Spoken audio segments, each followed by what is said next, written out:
Gwalarn, barz a manifest e galleg, met divez a torz o ken bar diveret unan Gwalarn, yo tizout ar vegen. An drase,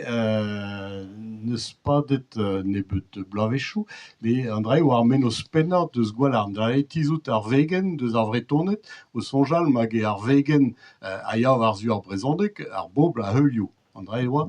Ya, men oa ket menos Gwalarn ep ken.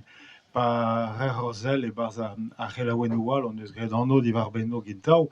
pe vije speret ar vro, pe vije britia, pe brug zo ken,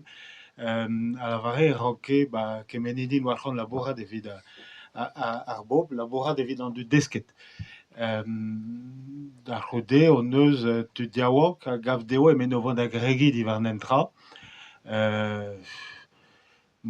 Tud otus, hag a gav deo neus bet nentra en o raok hag a zel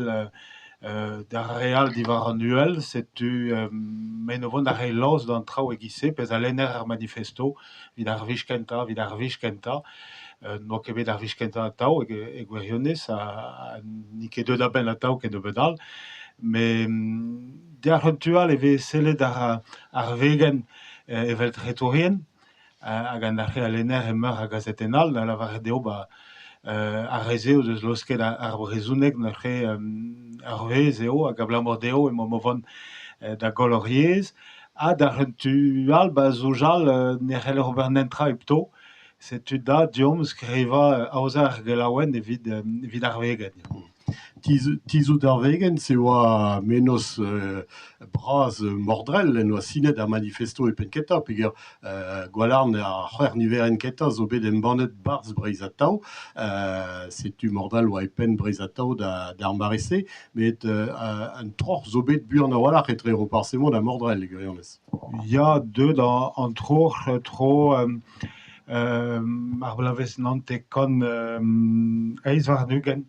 ar-c'he oa bet aozet un dervez studi, un dervez ar brezouneg gant ar PAB, hag a oa da vezañ rennek ar roparzemont, ha n'oa ket deuet. Setu ar mordrel a oa penaos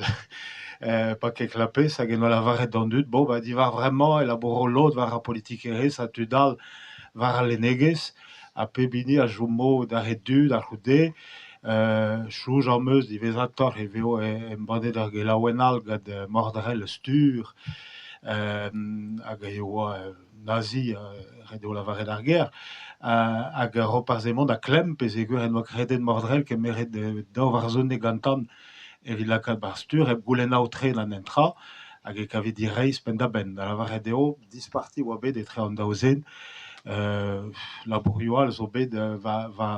ler va enni n'oc'h ket displegañ e selle penaos mordrel d'ar roparzemont e-gist en ureer, e pa ket gant e ureer, pedo egile all gant ar c'hoant